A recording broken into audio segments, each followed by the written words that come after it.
The turkey was 18 pounds of wasted hope, cooling on my granite counter like a dead weight I was no longer allowed to carry. I'd spent 48 hours in this kitchen, the air thick with the scent of roasted sage, rosemary, and the sweet, sharp tang of cranberry sauce made from my late wife's handwritten recipe cards. Martha had been gone for 3 years, and every Thanksgiving since, I had tried to cook our way back to some semblance of a family. I followed her notes with a fire captain's precision, measuring the expensive European butter, hand-crimping the edges of the pie crusts until my knuckles ached. I wanted the house to smell like her, to feel like the home it used to be before the silence moved in. The first crack in the facade happened on Tuesday, 2 days before the holiday. I was elbow-deep in stuffing prep when the back door clicked open. Cassie didn't knock. She still had her key, though she used it less like a daughter and more like a ghost haunting her old life. She stood in the doorway of the kitchen, her designer trench coat looking a bit too pristine for a woman who had spent the morning complaining via text about her crushing bills. "Artie," she said, her voice tight and rushed. She didn't call me Dad much anymore, not since the inheritance from Martha had been settled. "You're already cooking? It's only Tuesday." I wiped my hands on my apron, a surge of genuine warmth hitting my chest despite her cold tone. "Your mother always said the flavor needs time to marry, Cassie. I've got the bird brining and the rolls rising. You, Silas, and the kids are coming at 2 on Thursday, right? I even got those sparkling apple ciders Leo likes." She didn't look at the table I'd already extended to its full length. Instead, she set her Italian leather handbag, the one I'd noticed in her urgent credit card bill list 3 months ago, on the island. She wouldn't meet my eyes. "About that, we've got a situation." The SUV's transmission started acting up on the way over. "Silas took it to the shop and they're saying it's an $800 fix just to get it back on the road. We're tapped out, Artie. Silas's quarterly bonus doesn't hit until the 15th, and with the kids' tuition—" She trailed off, the practiced silence of a seasoned negotiator. I knew this dance. I'd been dancing it for 36 months. My hand moved toward my back pocket where my wallet lived before my brain could even register the fatigue. It was muscle memory. I was a first responder. When I saw a fire, I put it out, even if the fire was a lie. "800? I asked, pulling out the stack of bills I'd withdrawn for the holiday expenses. "Is it safe for you to be driving the kids in that?" "Not until it's fixed," she said, her hand already reaching out. The speed with which she took the money was breathtaking. There was no, "Thank you." That felt like it carried weight. It was a transaction. A toll paid to keep my daughter in the room for another 10 minutes. She left 15 minutes later, citing a meeting she couldn't miss. No hug, no tasting the cranberry sauce, just the sound of her heels clicking on the hardwood and the heavy thud of the door closing. I stood there, looking at the empty space where she'd been, and for the first time, I felt a flicker of something other than grief. I felt like a mark. What happened next changed everything. The evening before Thanksgiving, I was polishing the silver, the set Martha's grandmother had brought over from London. The house was glowing, the table set for 6. I'd even put out the small ceramic turkeys the grandkids had made in preschool. Then, the phone rang. It wasn't Cassie. It was Silas. My son-in-law had a voice like a sandpapered velvet, smooth until he wanted to hurt you. He didn't lead with a greeting. "Artie, look," Silas said, and I could hear the clink of ice in a glass on his end. "About tomorrow, we've had a change of plans. We're going to be celebrating at my parents' estate in Weston. It's going to be a small, intimate circle. Just close family, you understand." The silver polish felt cold against my skin. I stopped rubbing the spoon. "Close family? Silas, I've been cooking for 2 days. I have the turkey, My mother already adjusted the guest count," he interrupted, his tone shifting into that flat, administrative coldness he used at his brokerage firm. "It'll be crowded enough as it is. Don't come. We'll try to swing by sometime in December to pick up the kids' leftovers or whatever. Happy Thanksgiving, Artie." The line went dead. I didn't move for a long time. I sat in the dim light of the dining room, surrounded by the ghosts of a holiday that wouldn't happen. The close family comment felt like a physical blow to the solar plexus. I was the one who paid their mortgage when Silas miscalculated his taxes last year. I was the one who funded the SUV they were currently driving to Weston. I was the father. But in their world, I was just a line item they'd decided to audit. I stood up, my movements slow and deliberate, the way I used to move through a smoke-filled hallway. I began to clear the table. 1 plate, 2 plates. The ceramic turkeys went back into the box. I didn't cry. I was too far past that. I walked to the kitchen, opened my laptop, and pulled up my banking app. I didn't know it yet, but my fire captain's brain was finally kicking back into gear. I wasn't grieving anymore. I was investigating. I spent the next 4 hours scrolling through 3 years of transactions. The pattern emerged like a thermal image through thick smoke. March, $2,000 for emergency dental work. Cassie posted photos of a spa weekend in Aspen 2 days later. June, $4,500 for roof repairs. I'd driven by their house. The roof was fine, but Silas had a new set of custom golf clubs in the trunk. September, $1,200 for back-to-school essentials. Total $52,000 in 3 years. My retirement fund was bleeding out, and the only time my phone rang was when the wound needed more salt. I looked at the photos on my mantle. Cassie, smiling at her wedding. Silas, looking like the golden boy. In every photo where they looked genuinely happy to be with me, there was a bank transfer date within 48 hours of the shutter click. It wasn't love. It was a subscription service, and they'd just canceled my membership. Thanksgiving morning arrived with a cruel, bright sun. I sat in my recliner, staring at the 18-pound turkey in the fridge. I hadn't slept. I was contemplating throwing the whole meal into the trash when my phone buzzed on the side table. I expected a pity text from Cassie, maybe a hope you're having a quiet day lie, but it was a number I hadn't seen in a decade. Artie Sterling, is that you, you old warhorse? The voice was booming, wealthy, and unmistakably Harrison Montgomery. Harry had been my lieutenant back in the early 90s before he retired and turned a small construction firm into a real estate empire that owned half of the Boston skyline. We hadn't spoken since Martha's funeral. Harry? I said, my voice sounding like gravel. I heard you were flying solo today, Artie. Don't ask me how. The fire department grapevine is better than the CIA. Listen, Eleanor and I are hosting a small get-together at the estate in Weston. We've got a 30-pound bird, a wine cellar that's begging for attention, and a table full of people who are bored of talking about interest rates. I need a man who knows how to tell a real story. Get your suit on. I'm sending a car. Harry, I can't. I have an entire meal here. Artie, Harry's voice dropped, becoming the commanding officer I remembered. That house is too quiet for a man like you. And I know for a fact your daughter is 3 miles away at the Vance estate today. I also know Silas Vance's father. He's a shark who thinks he's a whale. Come spend the day with people who actually know what you're worth. The car will be there in 20 minutes. Don't make me come down there and haul you out myself. I looked at the turkey in my kitchen. Then I looked at the $800 receipt Cassie had left on the counter, the one for the transmission fix that I now realized was actually for her hair and nails for the Vance's party. I'll be ready, Harry, I said. I went upstairs, shaved with a steady hand, and put on the charcoal suit I'd bought for a fundraiser I never attended. I looked in the mirror. For 3 years I'd looked like a man who was waiting to die. Today, I looked like a man who was about to start a fire. As I climbed into the back of the Blacktown car Harry had sent, I pulled out my phone and did something I never did. I opened Facebook. I saw Cassie's latest post, a photo of her and Silas at the Vance mansion, sipping champagne. The caption read, "So grateful to be with our real family today. Some bonds are just deeper than others." I felt a cold, sharp smile spread across my face. "You have no idea, Cassie," I whispered to the tinted glass. "You have absolutely no idea what's coming." The car turned onto the long, winding driveway of the Montgomery estate, a place so prestigious that even Silas Vance's family couldn't get a gate code. As the massive iron gates swung open, I realized this wasn't just a dinner invitation, this was an arsenal. And by the time the sun went down, the Vance family was going to realize they'd just made the most expensive mistake of their lives. The Montgomery estate wasn't just a house. It was a fortress of old-world power, nestled behind a wall of ancient oaks and weeping willows. As the car glided to a halt in front of the massive limestone portico, I felt a tremor of nerves I hadn't felt since my first 4-alarm fire.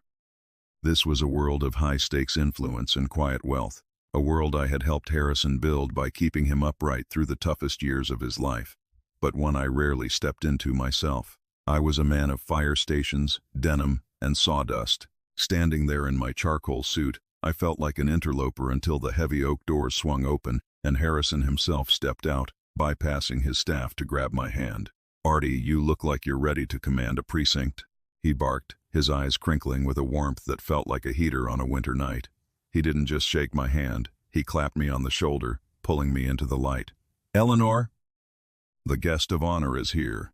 Walking into that foyer was like stepping into a movie. The ceilings were vaulted, the air smelled of beeswax and expensive perfume, and the sound of a piano drifted from a room I couldn't see yet.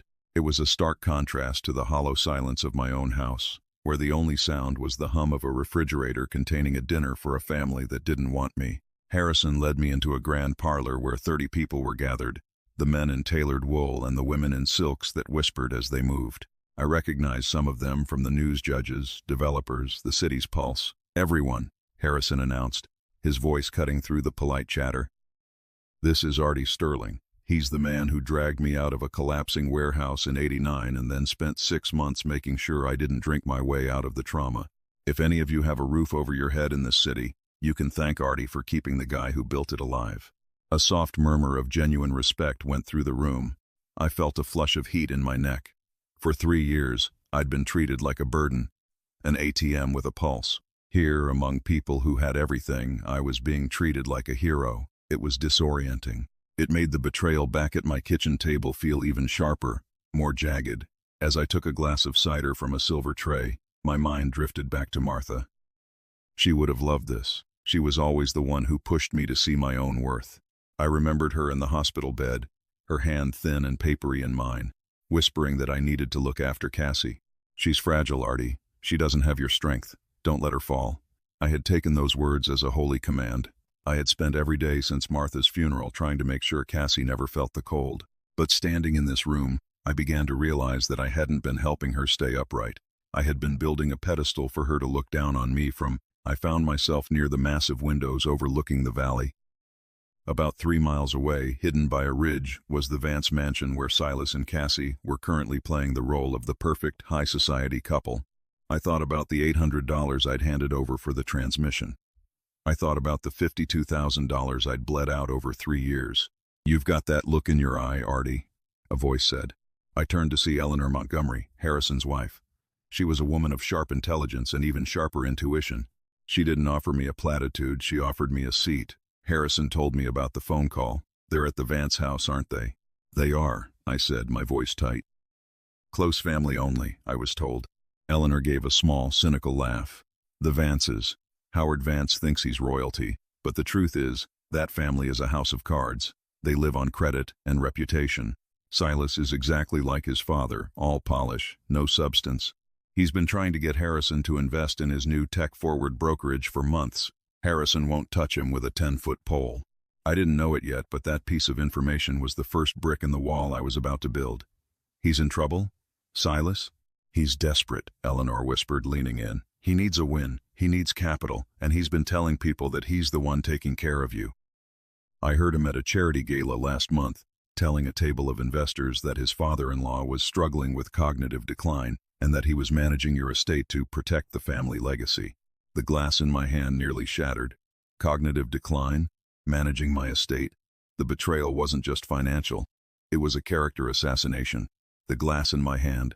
They were setting the stage to declare me unfit to take the house, the retirement, everything, all while I was still standing there, paying for their SUV repairs. What happened next changed everything.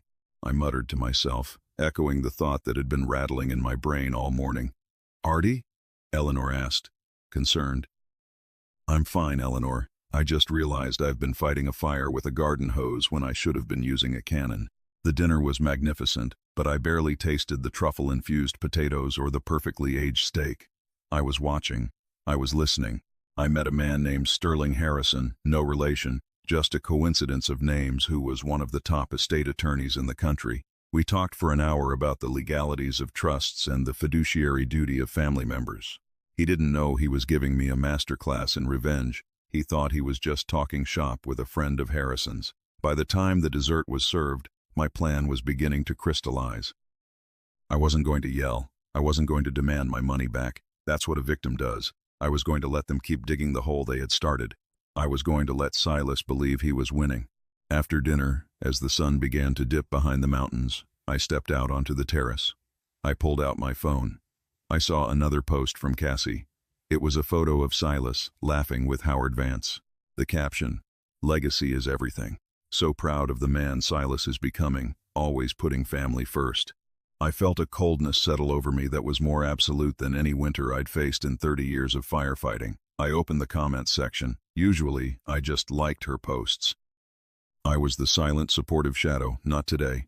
I typed out, "Beautiful home, Cassie. I'm glad the $800 I gave you yesterday for the emergency transmission repair was enough to get you there safely. It's funny how the car broke down right as you were heading to a party that was too small for your own father. Enjoy the champagne." I hit post. I knew my phone was going to explode in 5, 4, 3. The first call came 30 seconds later. Silas. I didn't answer. The second call was Cassie. I didn't answer that one either. "Everything all right, Artie?" Harrison asked, stepping out onto the terrace with 2 glasses of 20-year-old scotch. "Everything is perfect, Harry," I said, taking the glass. "I just started a controlled burn. I'm going to let it get nice and hot before I put it out." Harrison looked at my phone, which was now vibrating across the stone railing like a trapped insect. He saw the name Cassie flashing on the screen. He looked at me, and a slow, wicked grin spread across his face.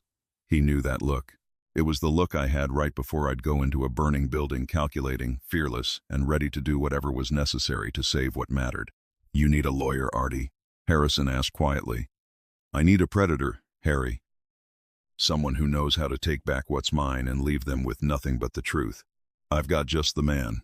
But first, tell me about that warehouse fire in '89 again. I want to remember what it feels like to be rescued."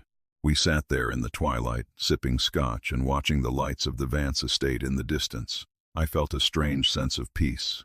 For 3 years, I had been the one being burned. Now, for the first time, I was the one holding the match. But as I watched my phone light up for the 20th time, a message flashed on the screen from Silas that made my blood run cold. It wasn't a plea. It wasn't an apology. "You shouldn't have done that, Artie. We were going to let you keep the house.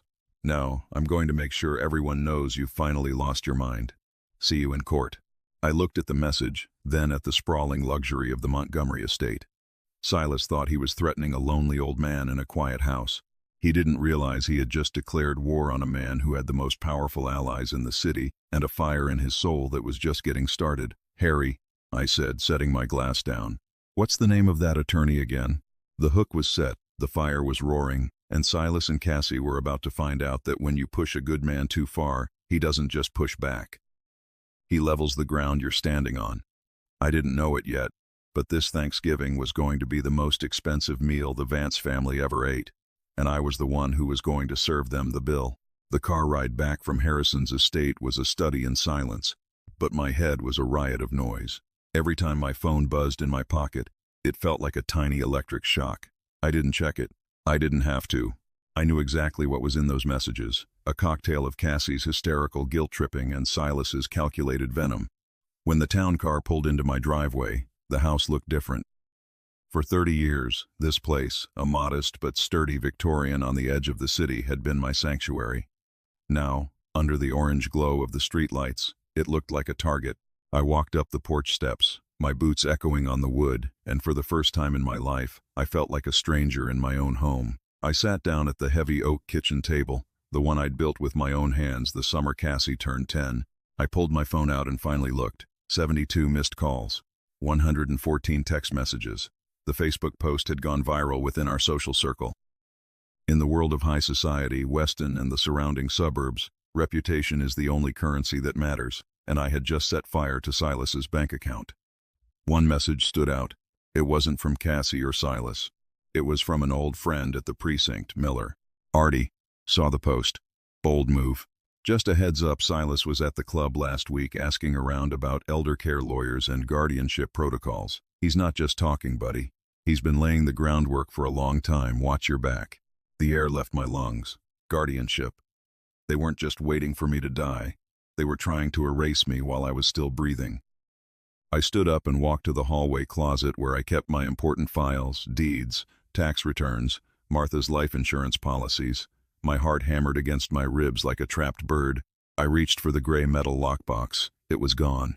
I stared at the empty shelf, the dust outline of the box mocking me. I hadn't touched that box in months. When did they take it? Last week. Last month. I began to replay every visit Cassie had made over the last year. The lunch dates where she'd insist I go out to the garden to see the new blooms while she tidied up the kitchen. The times Silas would stay late to help with the heavy lifting in the basement, they had been scouting the perimeter. They had been stealing my life in increments of paper and ink. I sank onto the floor of the closet, the smell of cedar and old coats surrounding me. I felt a wave of cold, paralyzing shame. How could I have been so blind? I was a fire captain. I was trained to see the structural weaknesses before the roof came down. But when it came to my own daughter, I had ignored every red flag because I was terrified of being alone. I remembered a dinner 6 months ago. Silas had jokingly mentioned that I'd told the same story twice. I hadn't, but I'd laughed it off, thinking I was just tired. Then there was the time Cassie found my keys in the refrigerator. I was sure I hadn't put them there, but she'd looked at me with such pity, such performative concern, that I started to doubt my own memory. It was a setup. The gas lighting, the missing box, the transmission repair, it was all part of a long con designed to turn me into a ward of the state. Or rather, a ward of Silas Vance. I didn't sleep that night. I sat in the darkness of the living room, watching the sun crawl up the horizon. At 8 a.m., my doorbell rang. It wasn't a gentle ring. It was the aggressive, repeated chime of someone who felt they owned the place. I opened the door to find Silas and Cassie standing on the porch. Cassie's eyes were red and puffy, the perfect image of a grieving daughter. Silas looked like he was heading to a deposition, crisp white shirt, dark blazer, and a face as cold as a morgue slab. "Artie," Silas said, stepping into the house without an invitation. "We need to talk about that post, and we need to talk about your health." "Get out," I said. My voice was low, vibrating with a rage I hadn't felt since I was a rookie on the line. "Dad, please," Cassie sobbed, reaching for my arm. I stepped back, and the look of genuine shock on her face would have been funny if it wasn't so pathetic. "You're not yourself. You're confused. You're saying things that aren't true. We know you're scared, but we're here to help." "The transmission was a lie, Cassie," I said, ignoring Silas and looking directly at her. "The roof was a lie. The dental work was a lie. $52,000 of lies. Is that what Martha told you to do? To bleed your father dry while he was still mourning her?" Cassie flinched as if I'd slapped her. But Silas didn't blink. He stepped between us, his height intended to intimidate. "Careful, Artie. This is exactly what we were worried about. The paranoia, the unfounded accusations. We have documentation from your neighbors about your erratic behavior. We have records of your forgetfulness. You have the lockbox you stole from my closet," I countered. Silas's eyes narrowed for a fraction of a second to tell. "I don't know what you're talking about, but I do know that a man who hallucinates thefts and attacks his family on public forums isn't capable of living alone. We've already contacted a specialist in Weston. We're going to do this the easy way, or we're going to do it the hard way." "Is that a threat, Silas?" "It's a diagnosis," he snapped. "Pack a bag, Artie. Just for a few days. We'll get you evaluated, and then we can talk about the house." "The house is mine," I said, "and the only person leaving is you. Both of you." I reached into my pocket and pulled out my phone. I didn't call the police. I called the number Harrison had given me the night before. "Jax Blackwood." "Blackwood," a voice answered. It sounded like shifting gravel, deep, ancient, and dangerous. "Mr. Blackwood, this is Artie Sterling. Harrison Montgomery said you might be able to help me with a pest problem." I saw Silas's face go pale at the mention of the name. Even in his bubble of new money arrogance, he knew who Jax Blackwood was. Blackwood didn't practice law. He practiced demolition. He was the man the elite hired when they wanted to erase an enemy from the history books. "Sterling," Blackwood said, "I've been reading your Facebook comments. You've got a flair for the dramatic. Where are they?" "In my living room, telling me I've lost my mind." "Put me on speaker," Blackwood commanded. I hit the button. The room went silent. "Silas Vance." Blackwood's voice filled the space, cold and surgical. "I am currently filing a restraining order on behalf of Arthur Sterling. If you or your wife remain on that property for more than 60 seconds, I will have the Boston PD there to escort you to a cell. Furthermore, I have already flagged the $800 transfer from Tuesday as a fraudulent transaction and filed a report with the District Attorney's Elder Abuse Task Force. You have 55 seconds left." Silas looked at the phone, then at me. The mask of the golden boy was gone. In its place was a cornered rat. "This isn't over, Artie," Silas hissed. "You think Montgomery can protect you? He's old. You're old. I'm the one who's going to be standing when the dust settles." 40 seconds, I said. He grabbed Cassie by the arm harder than a man should grab his wife and practically dragged her out the door. She didn't look back. She didn't say goodbye. She just followed him like a shadow, her designer heels clicking frantically on the pavement. I watched them drive away, but the victory felt hollow. I walked back into the kitchen and sat in the silence. The house felt bigger, emptier. I looked at the table I'd built and realized that Silas was right about one thing. The dust hadn't even started to settle yet. I didn't know it then, but the lockbox wasn't the only thing they'd taken. They had found something in Martha's old journals, something I had spent 30 years trying to forget, something that, if Silas found a way to use it, would destroy more than just my reputation. It would destroy Martha's legacy. I stared at the phone. I needed to call Blackwood back. I needed to tell him everything, but before I could dial, a new message popped up on my screen. It was from an unknown number, no text, just an image. It was a photo of a document from the missing lockbox. A birth certificate, but it wasn't Cassie's. It was mine, and the name listed under father wasn't the man I'd spent my life believing it was. What happened next changed everything. I wasn't just fighting for my house anymore. I was fighting for the truth of who I actually was and why Silas seemed to know more about my past than I did. The fire was spreading, and for the first time in my career, I didn't know if I had enough water to put it out. The image on my phone screen felt like a backdraft, a sudden, violent surge of heat that sucked the oxygen right out of the room. I stared at the grainy photo of the document Silas must have pulled from my stolen lockbox, my own birth certificate. But the ink was different, the signatures were unfamiliar, and the man listed as my father was a name I hadn't heard since I was a boy in the shipyard district, Elias Vane. Elias Vane hadn't been a fire captain or a hero. He'd been a ghost story told to keep kids away from the docks, a man who ran the shadows of the city before he disappeared in a cloud of scandal and blood in the late 50s. I had grown up believing I was the son of a humble merchant marine who died at sea. My mother had carried that secret to her grave, and Martha must have found out. She had kept it in that lockbox to protect me, or perhaps to protect the world from knowing who I really was. But Silas didn't care about protection. He cared about leverage. My phone buzzed again. The unknown number. Family secrets are expensive, Artie. This one might cost you everything. Meet me at the Blackwood Pier, 1 hour, alone. Or the press gets a copy of the Vane legacy, and your cognitive decline becomes the headline of the century. I didn't hesitate. I grabbed my old leather jacket, the one with the department patch on the shoulder, and headed for the door. I was a fire captain. You don't run from the heat. You find the source, and you neutralize it. The Blackwood Pier was a skeleton of rusted iron and rotting wood on the edge of the industrial harbor. It was the kind of place where the city's secrets went to drown. When I pulled my truck into the gravel lot, the fog was rolling in thick and gray, tasting of salt and diesel. A silver Mercedes sat idling near the edge of the pier. Silas was leaning against the hood, a cigarette dangling from his lips. He looked different out here, away from the manicured lawns of Weston. The golden boy had been replaced by something sharper, something that looked much more like the underworld names I'd spent my career fighting. "You're late, Artie," Silas said, flicking the ash into the wind. "But I suppose the cognitive decline makes it hard to keep a schedule." "Cut the act, Silas," I growled, stepping out of the truck. "You have the box, you have the papers, what do you want?" Silas straightened up, his eyes gleaming with a predatory light. "I want what's mine. I've spent 5 years playing the dutiful son-in-law to a man who's sitting on a gold mine. Did you think I didn't know about the Vane properties? The offshore accounts your father left behind? Your mother didn't just hide your name, Artie. She hid a fortune that was supposed to be triggered when you turned 65. That was 2 months ago." I felt a chill that had nothing to do with the fog. I didn't know about any fortune. I lived on a pension and a modest savings account. My mother had died in a 2-bedroom apartment with nothing but a box of old photos. "You're hallucinating," I said. "There is no money." "Oh, there is," Silas laughed, walking toward me. "And because you've been so generous with your gifts over the last few years, I've had my lawyers look into the lineage. Since you're technically the son of a criminal who never legally cleared his assets, that money is tied up in a trust that defaults to your next of kin if you're deemed mentally unfit to manage it. See where this is going?"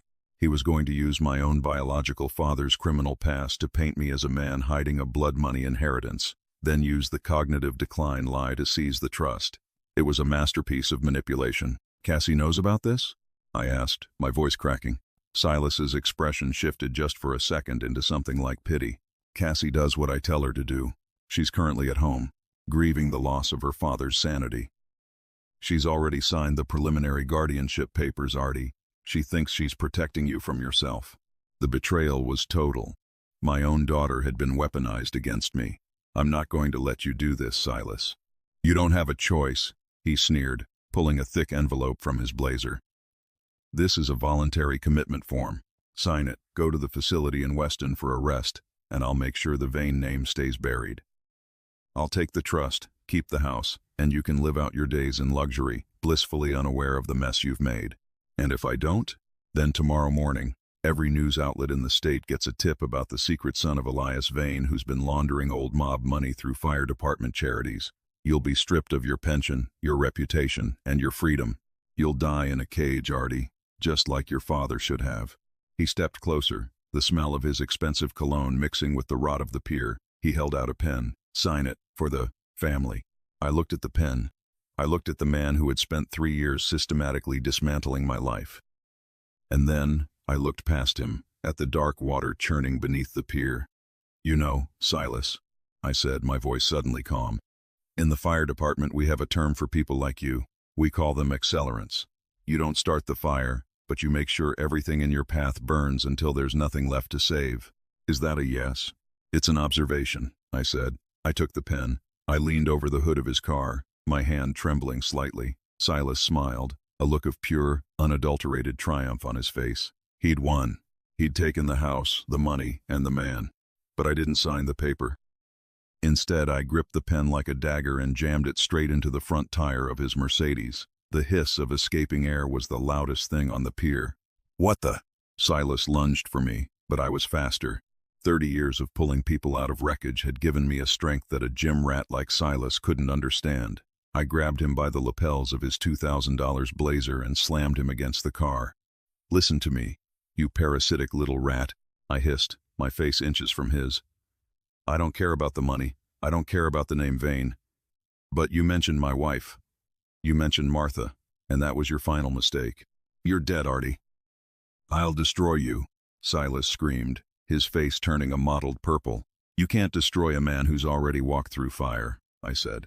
I let him go, stepping back as he scrambled to regain his dignity.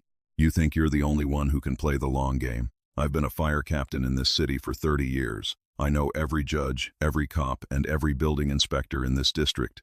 You want to talk about cognitive decline? Let's talk about the structural integrity of that brokerage firm you're building on Vane land. Land that, according to the papers you so kindly stole from me, still belongs to the city's fire pension fund because it was seized in '59. Silas froze. The color drained from his face so fast it was like he'd seen a ghost. I didn't know it yet, Silas, I continued. But when you took that box, you didn't just find a birth certificate. You found the deed to the very ground your office is sitting on. And since you're not the legal owner, and you've been using it as collateral for your tech-forward loans, well, that's called bank fraud. And the DA is a very close friend of Harrison Montgomery. The wind picked up, howling through the rusted beams of the pier. Silas looked around, suddenly realizing how isolated he was. How small. I'm going to give you one chance, Silas, I said, tossing the pen into the water. You're going to give me the box. You're going to tell Cassie the truth. And then, you're going to disappear. Because if I ever see your face again, I won't call a lawyer. I'll call the ghosts of the shipyard. And trust me, they're much less polite than I am. You're bluffing, Silas whispered, though his knees were shaking. Try me, I said. What happened next changed everything, Silas. And it starts with you walking home. I turned my back on him and walked to my truck.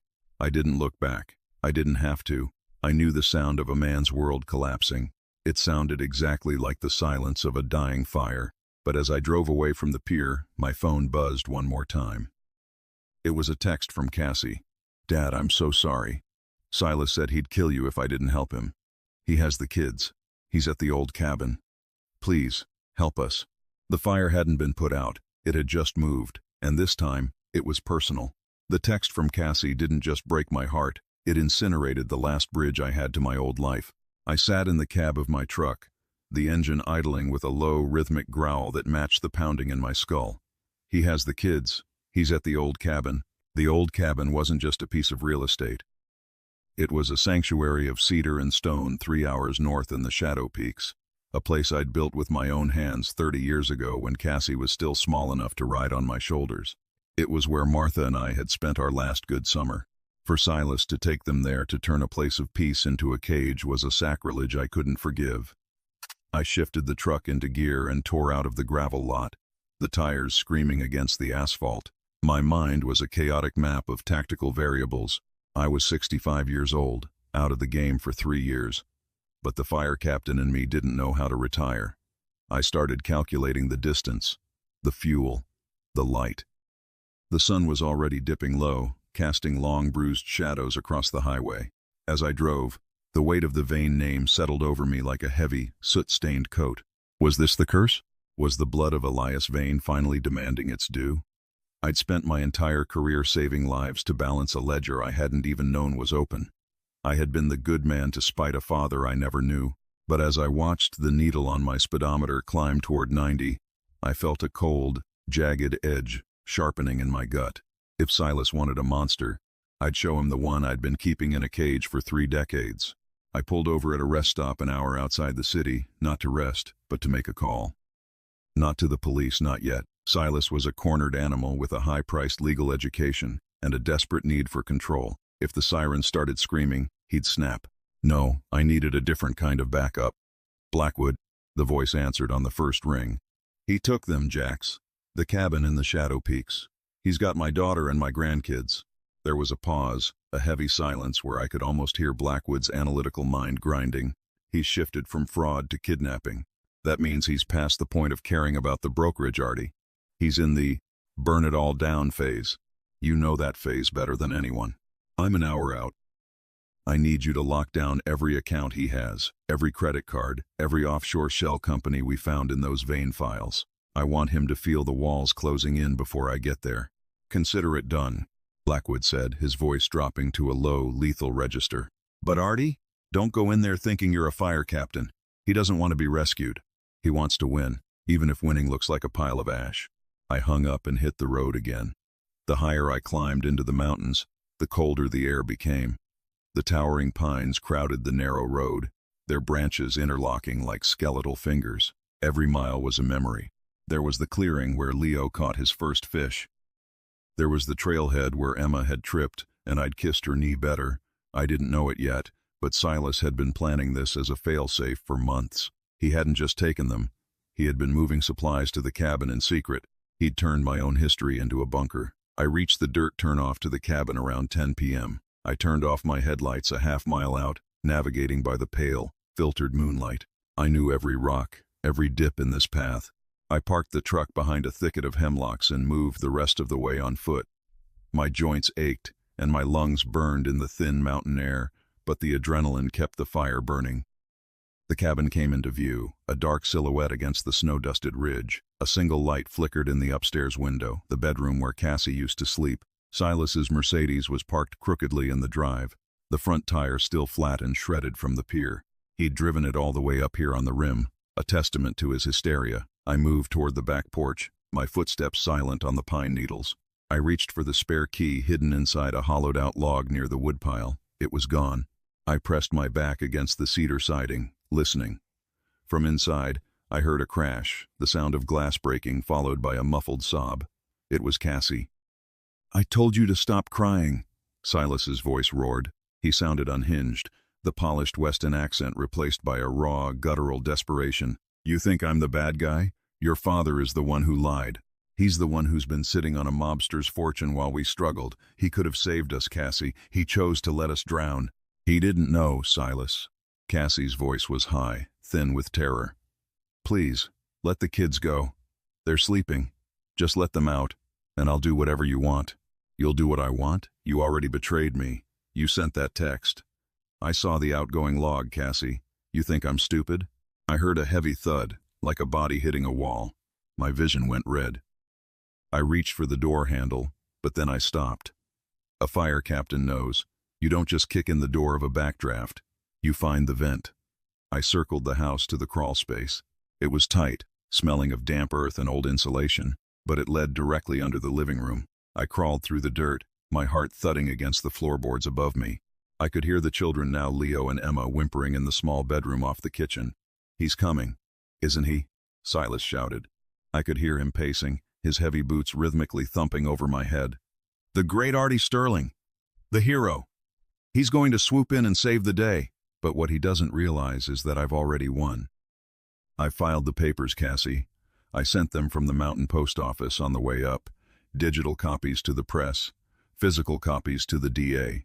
By tomorrow morning, the Vane legacy will be the only thing anyone remembers about the Sterling family. Nobody will care about that if you hurt us, Silas. Oh, I'm not going to hurt you, Silas whispered, and the sudden drop in his volume was more terrifying than the shouting. I'm going to save you. We're going to be the victims of a tragic accident, a faulty gas line, an old cabin in the woods. Your father, in his confused state, tried to fix something he shouldn't have. It's a clean story, Cassie. Very cinematic. My blood ran cold. He wasn't just holding them. He was staging a scene. I smelled it then, the faint, sickly sweet scent of propane. He'd opened the valves on the tanks behind the kitchen. The cabin was filling with gas. One spark, one flick of a lighter, and the whole place would become a funeral pyre. He was going to kill them all and frame it as my final cognitive failure. I didn't have time for a tactical approach anymore. I backed out of the crawl space, my mind racing through the physics of the building. The propane tanks were outside, near the back deck. I scrambled around the corner and saw them, 2 large tanks. The valves turned wide open. The hissing sound was like a snake in the grass. I shut the valves, my hands shaking as I cranked the iron wheels. But the cabin was already saturated. Any sudden move, any electronic spark, and the place would blow. I had to get them out without Silas realizing the gas was off. I moved to the front door and did the one thing Silas wouldn't expect. I knocked. Not a kick, not a scream. A slow, measured, 3-beat knock. The knock of a neighbor.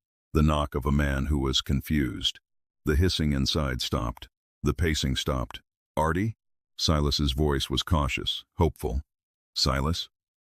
It's cold out here, son, I said, pitching my voice to sound thin, wandering. I think I lost my keys. And the stove.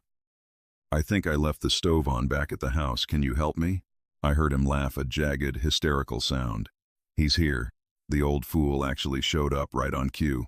The door creaked open. Silas stood there, his hair disheveled, his eyes bloodshot and wide. He held a silver Zippo lighter in his right hand. He didn't have a gun. He didn't need one. He had the spark. Come in, Artie, Silas said, stepping back into the shadows of the foyer. We were just talking about you. About your legacy. I stepped inside, the smell of propane hitting me like a wall. Cassie was tied to a chair in the center of the room, a piece of duct tape over her mouth. Her eyes were wide with a terror that broke what was left of my soul. I think I smell something, Silas, I said, shuffling my feet, looking down at the floorboards. Is that the gas? Martha always told me to be careful with the gas. Martha's dead, Artie, and soon you'll be with her, Silas said, his thumb flicking the wheel of the lighter. A small dancing flame appeared. But first, I want you to see. I want you to look at your daughter and realize that you did this. Your secrets, your Vane blood. You brought this fire into her house. I looked at Cassie. I looked at the hallway where my grandkids were trapped. And then, I looked Silas directly in the eye. The confused old man mask dropped away, replaced by the face of a man who had stared down hell and refused to blink. You're right about one thing, Silas, I said, my voice dropping an octave. The Vane blood is real, but you forgot what the Vanes were known for. Silas's smile faltered. What? They didn't just run the docks, Silas. They owned the fires, and you've just brought a lighter to a man who knows how to control the flame. I didn't know it yet, but the trap wasn't for me. I'd spent the last 30 minutes setting a secondary vent. What happened next changed everything. Silas flicked the lighter toward the kitchen, expecting a roar. But the explosion didn't come from the gas. It came from the windows. Blackwood hadn't just stayed on the phone. He'd sent the heavy rescue team. The glass didn't just break, it disintegrated. In the fire service, we call it a coordinated breach. It's a symphony of violence designed to overwhelm the senses before the brain can even register the threat. The 2 massive picture windows in the living room exploded inward, not from a blast, but from weighted tactical blankets launched to suppress any potential spark. Silas screamed, his thumb frozen on the Zippo. He lunged toward the kitchen, but he was moving through a world that had suddenly turned into a blur of black shadows and high-intensity strobe lights. I didn't wait for the team to finish the job. I threw my weight into Silas, my shoulder connecting with his ribs with a sickening crunch. We hit the floorboards hard, the smell of dust and propane swirling around us. "Get them out! The hallway! Go!" I roared, my voice raw and commanding. 3 figures in gas masks and tactical gear swarmed past us. They didn't look like cops. They moved with the cold, efficient grace of private contractors, the kind of men Jax Blackwood kept on a very short, very expensive leash. I saw one of them scoop up Leo and Emma, wrapped in a fire-retardant quilt, while another sliced through Cassie's restraints with a serrated blade. Silas was squirming under me, clawing at my face, his polished veneer completely gone. He was a cornered animal, biting and scratching. "You think you won?" he hissed, blood from his nose splattering my collar. "The files are out, Artie. You're the son of a murderer. You're done." "Maybe," I whispered, pinning his wrists to the floor. "But I'm the son of a murderer who knows how to survive. You're just a spoiled kid who played with matches." The tactical team had Cassie and the kids out the door in under 30 seconds. One of the men stayed behind, a tranquilizer pistol held low at his side. He gave me a sharp nod. I rolled off Silas and stood up, my knees cracking, my heart hammering against my ribs like a sledgehammer. "Take him," I said. "Artie, no." Silas shrieked as the contractor moved in. "We're family. You can't let them." The dart hit him in the neck before he could finish the sentence. Silas slumped, his eyes rolling back, the Zippo clattering harmlessly away from his limp fingers. I walked out onto the porch. The freezing mountain air hit me like a physical blessing. Cassie was huddled near the back of a black SUV, the kids clutched to her chest. She looked up at me, her face a mask of shame and exhaustion. I wanted to go to her. I wanted to hold her.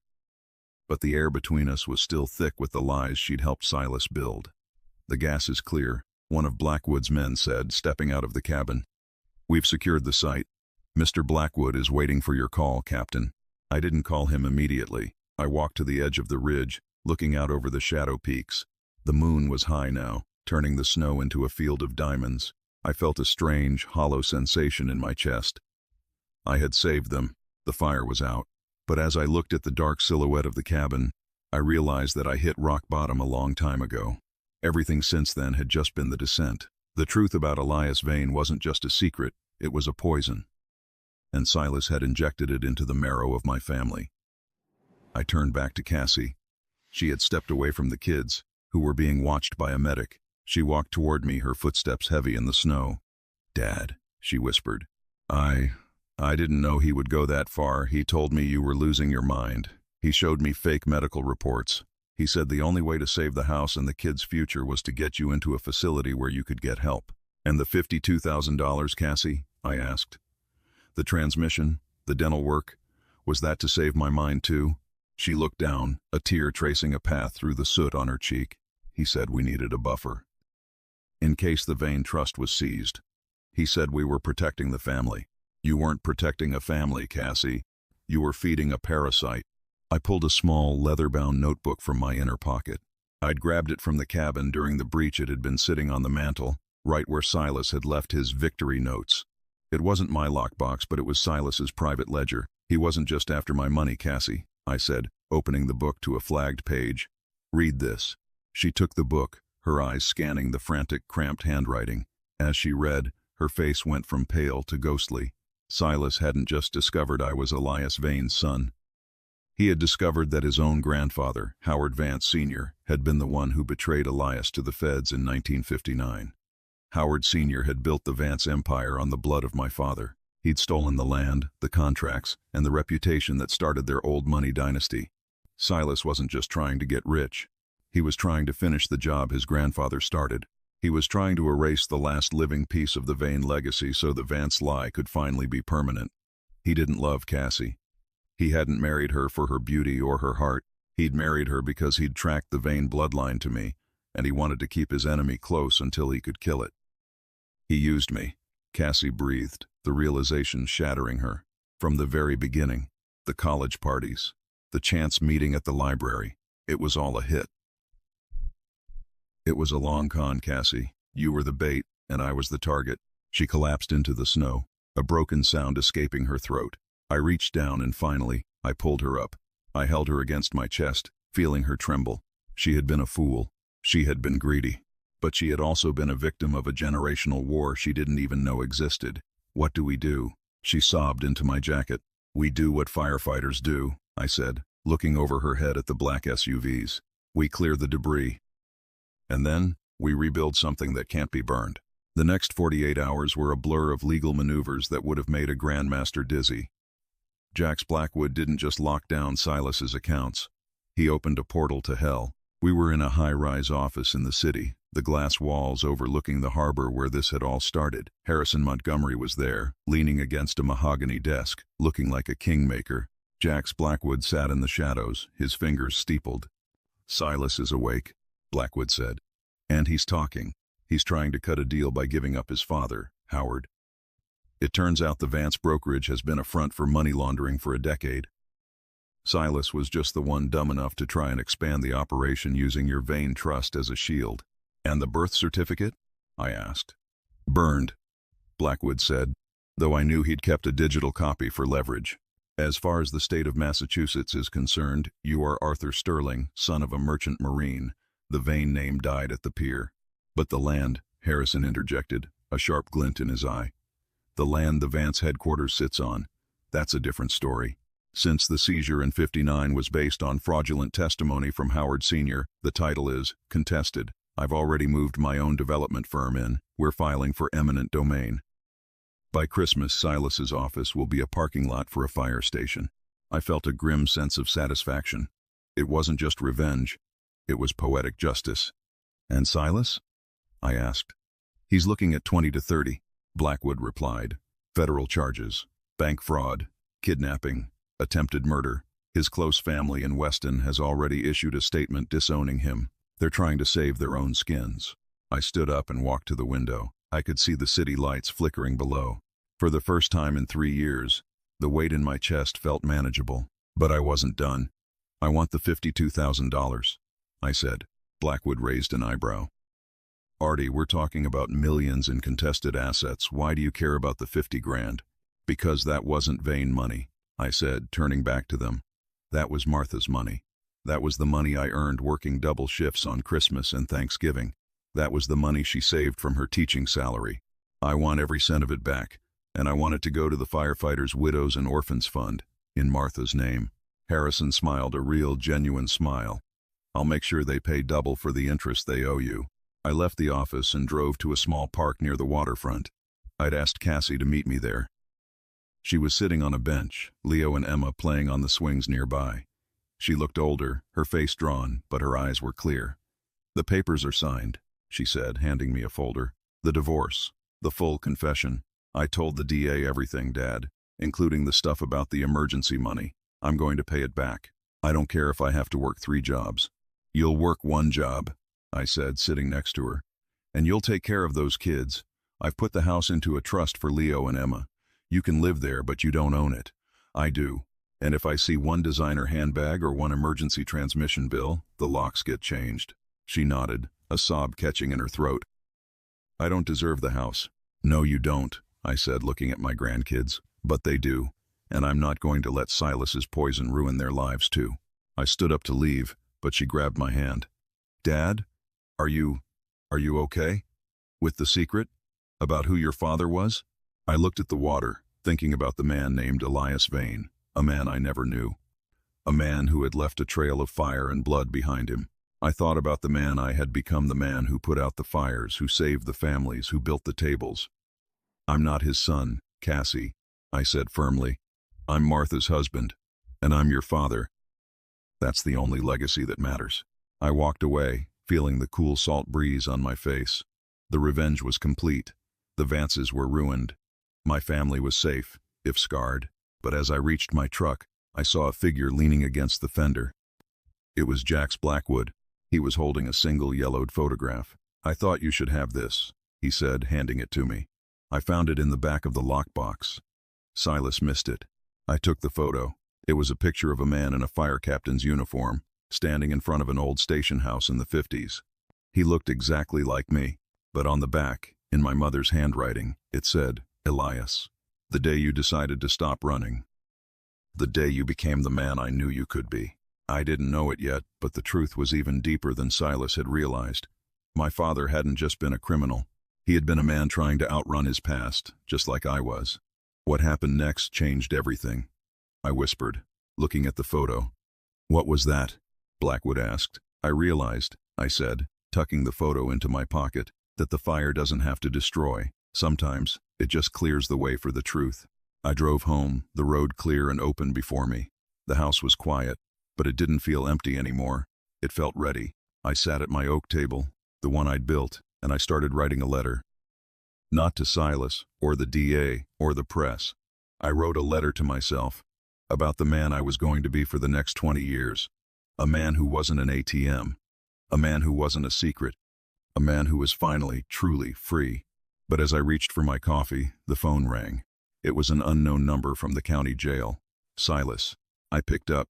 I didn't say a word. Artie. Silas's voice was a ragged whisper. You think you've won? Check the Vane Trust documents one more time, the ones about the successor clause. You're not the only son, Artie. Elias had another family, and they're coming for what's theirs. The line went dead. I looked at the window, the reflection of my own face staring back at me. The fire wasn't out. The wind had just shifted. The silence that followed Silas's voice was the loudest thing I'd ever heard. I sat in the darkness of my kitchen, the phone still pressed to my ear, listening to the dial tone like it was a funeral march. You're not the only son. The words felt like a slow-acting poison, seeping into the cracks of my foundation. I'd spent 65 years believing I was the end of a line, a solitary survivor of a dead merchant marine. Now, the ghost of Elias Vane wasn't just a memory. He was a hydra, growing a new head just when I thought I'd finally cut him out of my life. I didn't turn on the lights. I didn't need to see the room to know that the air had changed. I pulled the Vane Trust documents out of the folder Blackwood had given me. I'd skimmed the legal jargon before, focused on the land and the fraud, but I'd missed the fine print buried in the successor clause. My eyes scanned the page in the dim light of the street lamp outside. In the event that the primary heir is deemed incapacitated, or should a secondary biological claimant emerge with evidence of continuous lineage, the assets of the Vane estate shall be divided or reassigned according to the priority of the Vane Covenant. The Vane Covenant. It sounded like something out of a medieval history book, but in the world of the 1950s shipyard syndicates, it was a blood-binding agreement. I felt a cold sweat prickle my scalp. Silas hadn't just been guessing. He'd known. He had been the scout, but the real army was still in the shadows. I didn't know it yet, but the man Silas had warned me about was already standing on my porch. A heavy, measured knock echoed through the house. It wasn't the frantic hammering of Silas or the soft tap of Cassie. This was the knock of a man who knew he was being let in, one way or another. I stood up, my joints screaming, and walked to the door. I didn't look through the peephole. I just opened it. The man standing there could have been my younger brother, if my brother had been raised in a penthouse instead of a firehouse. He wore a navy wool overcoat that cost more than my truck, and his silver hair was slicked back with the kind of precision that only old money can buy. But it was the eyes that stopped my heart. They were the same slate gray as mine. The Vane eyes. Arthur, the man said. His voice was smooth, cultured, and utterly devoid of warmth. I'm Julian. I believe we share a father, though clearly we didn't share his taste for the finer things. I didn't step back. I stood my ground, my hands curling into fists at my sides. The jail is 10 miles north, Julian. If you're looking for Silas, you're in the wrong place. Julian smiled, a thin, sharp line that didn't reach his eyes. Silas was a tool, a clumsy, desperate one, but effective in his own way. He did the heavy lifting. He found you. He confirmed the lineage. And now that he's safely behind bars, he's no longer a liability to the Vane interests. What do you want? I want what's mine, Julian said, stepping past me into the foyer as if he owned the title to the floorboards. He looked around the living room, his lip curling at the sight of the worn recliner and the family photos on the mantel. Our father didn't just leave a trust, Arthur. He left a mandate. The Vane properties in the city, the ones currently being seized by your friend Montgomery, are the cornerstone of a much larger network. And as the elder son born of a legal marriage, my claim supersedes yours. Legal marriage? I felt the room tilt. My mother was married to Elias Vane. Your mother was a mistress he tucked away in a shipyard apartment, Julian said, turning to face me. My mother was the daughter of a senator. Their marriage was registered in Virginia 2 years before you were even a thought. In the eyes of the law, and more importantly in the eyes of the covenant, you are an illegitimacy, a ghost. And ghosts don't inherit land. I felt the air leave my lungs. Every memory of my mother, every story she'd told me about my father being lost at sea, was a layer of a shield she'd built to hide the truth. I was the secret. I was the mistake. "Get out," I whispered. "I'm leaving," Julian said, adjusting his cuffs. "But I'll be back with a sheriff and an eviction notice for this house. Since this property was purchased with Vane funds, it falls under the reassignment clause. You have 48 hours to pack your memories, Arthur. I suggest you start with the silver. It's the only thing in here worth anything." He walked out, the smell of his expensive tobacco lingering in the air like a taunt. I stood in the doorway, watching his black sedan pull away, and for the first time in my life, I felt like I was losing a fight I didn't know how to finish. I had spent my life as Artie Sterling, the hero, the fire captain, but in a single night, I had been stripped down to a nameless shadow. What happened next changed everything. I didn't call Harrison. I didn't call Blackwood. I went to the one place where I could find the truth that wasn't written in a legal brief. I drove to the old fire museum in the North End, a converted station house where the archives went back 100 years. The night watchman, an old friend named Miller, let me in without a word. He saw the look on my face and just handed me the keys to the basement. I spent 6 hours digging through the 1,959 incident reports. I wasn't looking for Elias Vane, the criminal. I was looking for the fire, the one where he disappeared. I found it in a box labeled Station 14, Unsolved Arson, the 12th of May, 1959. A warehouse on the Blackwood Pier had gone up in a chemical flash. 3 men had died. Elias Vane was presumed to be one of them, but no body was ever recovered. I scrolled through the witness statements until I found a name that made the hair on my arms stand up. Howard Vance Sr., Silas's grandfather. The statement was short. I saw Vane enter the building before the secondary explosion. He was carrying a lockbox. He didn't come out. But then, I found a handwritten note clipped to the back of the report, buried in the margin. It was from the lead investigator, a man named Sterling. My Sterling. The man I had grown up believing was my father's brother. Vance is lying. The flashpoint was external. Vane was set up. If he's alive, he's running. If he's dead, Vance has the box. The room started to spin. Sterling hadn't just been a family friend. He'd been the investigator who saved me. He'd given me his own name to hide me from the Vances and the Vans alike. He'd turned a Vane into a Sterling to break the cycle of blood. I wasn't a mistake. I was a rescue. I stood up, the old floorboards creaking under my weight. I knew what I had to do. Julian Vane thought he was the rightful king of a criminal empire. Silas Vance thought he was the vengeful heir to a theft. But I was a fire captain, and a fire captain knows that when a building is too far gone, you don't try to save it, you perform a controlled burn. I called Jax Blackwood at 4 a.m. "Artie, it's 4 in the morning. Is someone dead?" "Not yet," I said, my voice as hard as a city curb. "But the Vane name is about to be. I need you to find the original 1,959 seizure documents. Not the copies Julian has, the originals. And I need you to find a man named Miller at the Fire Museum. He has a box that needs to be misplaced into the hands of the district attorney." "What are you doing, Artie?" "I'm ending the war, Jax. Julian is coming for my house in 48 hours. I'm going to make sure that when he arrives, he has nothing left to claim but a pile of ash." I spent the next day working with a fury I hadn't felt in decades. I didn't pack. I didn't hide.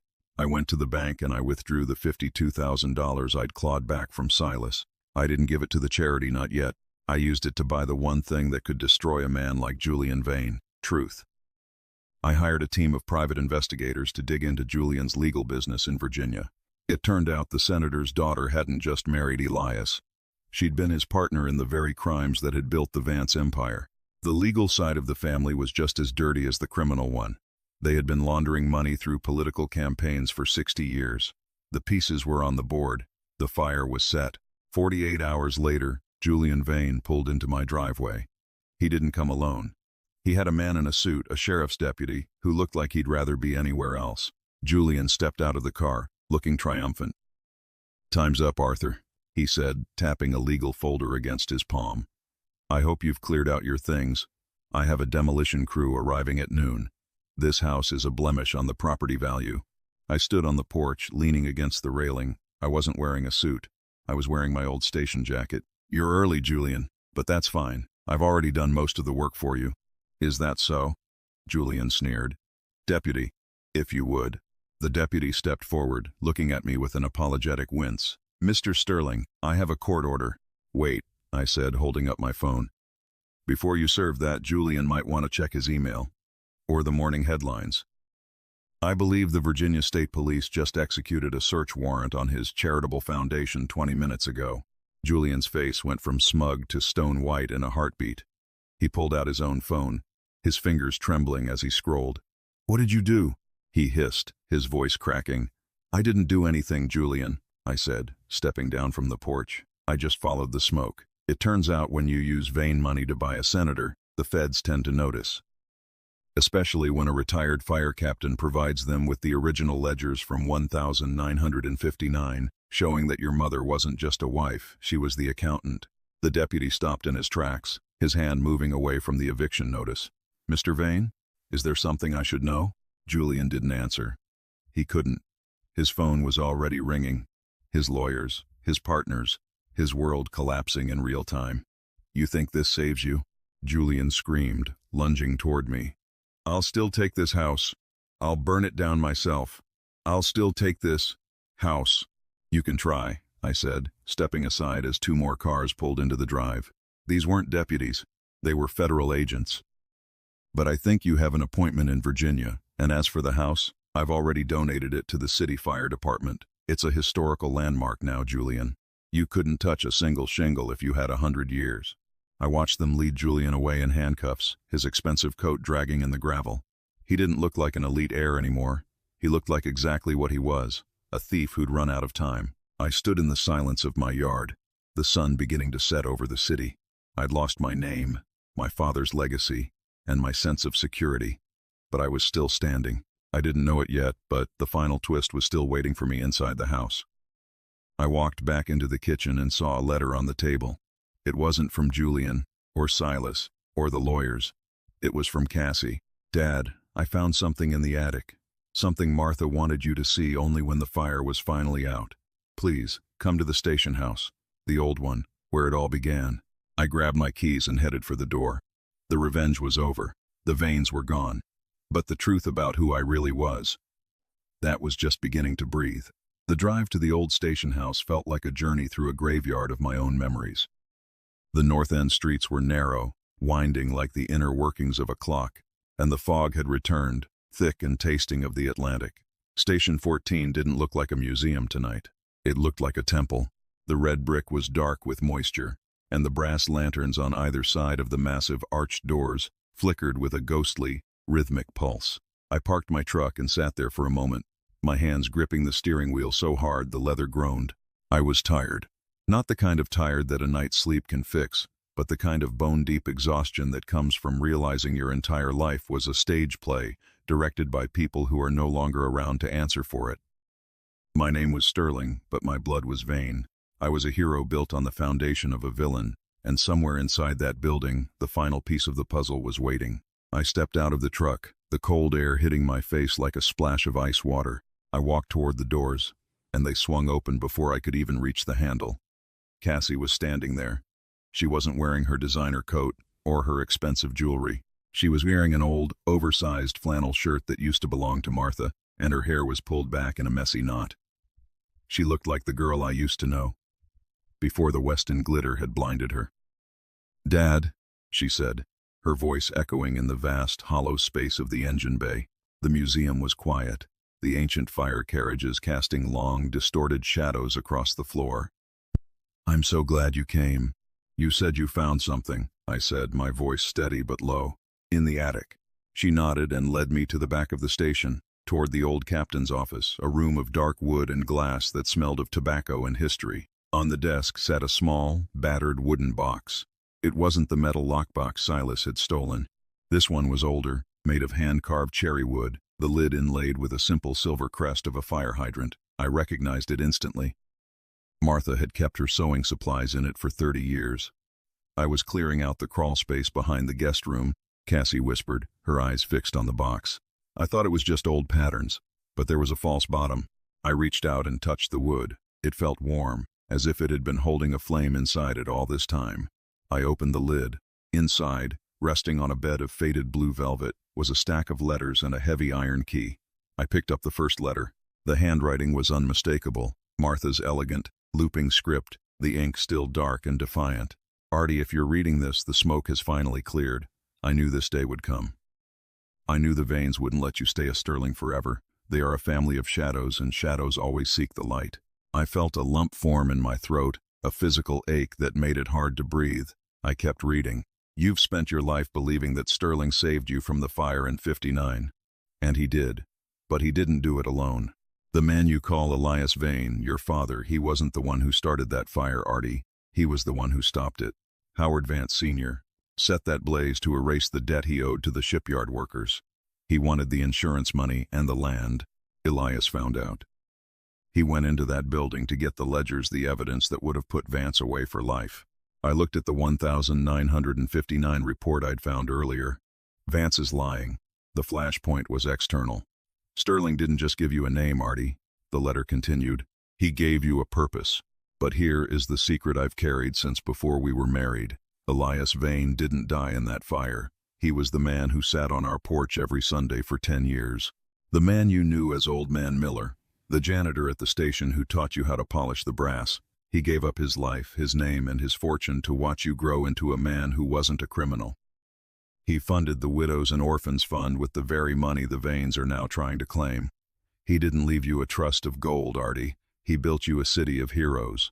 I dropped the letter, the paper fluttering to the floor like a falling leaf. My mind went back to Old Man Miller, a quiet man with gray eyes and a limp, who always had a peppermint for Cassie and a story for me. I'd spent 20 years working alongside my own father, and I'd never known. He'd watched me become a captain. He'd watched me marry Martha. He'd watched me build my life, and he'd never said a word, because the secret was the only thing keeping me safe from the Vane covenant. He was there, I whispered, the tears finally breaking through. He was right there the whole time. There's more, Dad, Cassie said, her voice trembling. She handed me the iron key. This isn't for a house. It's for a vault in the basement of this very station. Miller Grandpa Elias, he left one thing behind that wasn't money. He left the ledger, the real one. I didn't know it yet. This was the final twist that would bury the Vance family forever. We went down to the basement, through the rows of retired hoses and ancient uniforms. In the far corner, behind a heavy iron grate, was a small, reinforced door. I inserted the key, and it turned with a heavy, satisfying click. Inside was a single, leather-bound book. It wasn't a record of crimes. It was a record of debts. For 60 years, every penny the Vance family had made had been tracked. Every bribe, every forged deed, every laundered dollar. Elias Vane hadn't been a mobster. He'd been an auditor for the shipyard syndicate who had gone rogue to do the right thing, and he'd kept the receipts. The next morning, the controlled burn went global. I didn't give the ledger to the press. I didn't give it to the feds. I gave it to Jax Blackwood, who delivered it personally to the Attorney General with a note that simply said, "From the son of a fire captain." The fallout was spectacular. Howard Vance Sr., now 88 years old, was taken from his Weston mansion in a wheelchair to face racketeering charges. The Vance brokerage firm was seized by the state within hours. Silas, sitting in his jail cell, realized that his attempt to steal my inheritance had actually triggered the mechanism that would destroy his entire bloodline. He hadn't just lost the house. He'd erased his family from the history of Boston. Julian Vane, facing federal charges in Virginia, found out that the covenant he loved so much was actually a legal trap. The land he thought he owned had been deeded to a charitable trust decades ago by Elias Vane himself. Julian was a king with no kingdom, a shark in a dry tank. But the real resolution didn't happen in a courtroom. It happened on my porch, 2 weeks later. It was a cold December evening, but the air was clear. I was sitting in my recliner, Duke, the dog, the old lab I'd adopted from the shelter, resting his head on my boots. The house was quiet, but it didn't feel lonely. I'd spent $52,000 on the truth, and it was the best investment I'd ever made. There was a knock on the door. Not a heavy one, not a desperate one, just a soft, hopeful tap. I opened it to find Cassie, Leo, and Emma. They were carrying bags of groceries, actual groceries, not the designer snacks Silas used to buy. "We thought," Cassie said, her voice steady, "that since we missed Thanksgiving, maybe we could do an early Christmas dinner. No talk about money. No talk about Weston. Just us." I looked at my daughter. She had a long way to go to earn back the trust she'd broken, but for the first time in 3 years, she wasn't looking for a handout. She was looking for a home. "Come in," I said, stepping aside. "Shh." The kids ran in. Leo heading straight for the ceramic turkeys I'd put back on the mantel, and Emma hugging Duke like he was a long-lost friend. Cassie walked into the kitchen and stopped. She looked at the counter where I'd left Martha's recipe cards out. "Can I help?" she asked. "You can peel the potatoes," I said. "And don't rush. The flavor needs time to marry." We cooked for 3 hours. We talked about Leo's soccer game. We talked about Emma's school play. We didn't talk about Silas, or Julian, or the Vanes. They were ghosts now, and ghosts have no place at a family table. As we sat down to eat, I looked at the empty chair at the head of the table. I could almost see Martha sitting there, her eyes twinkling with that "I told you so" look she always had. When I finally figured things out, I looked at the photo of Old Man Miller I'd pinned to the wall, my father, the man who had loved me enough to be a ghost. "I didn't know it yet," I said, raising my glass to the room. "But the fire didn't take anything away. It just showed me what was fireproof." "What's fireproof, Grandpa?" Leo asked, his mouth full of roll. I looked at Cassie, who was smiling at her son, and then back at the little boy with the vain eyes. "We are, Leo," I said. "We're fireproof. The moral of the story isn't that revenge is sweet. Revenge is a cold, sharp thing that leaves you bleeding if you hold it too tight. The moral is that legacy isn't something you inherit in a box or a bank account. Legacy is the work you do when nobody is watching. It's the lives you save, the tables you build, and the fires you refuse to let consume you. I am Artie Sterling. I was born of a shadow, but I lived in the light. And as the sound of my family's laughter filled the house, I realized that the greatest revenge I ever took on the Vans and the Vances wasn't destroying them, it was being happy. I leaned back in my chair, the warmth of the room wrapping around me like a well-worn coat. The bill was paid. The accounts were settled. And for the first time in 65 years, the Sterling house was finally at peace.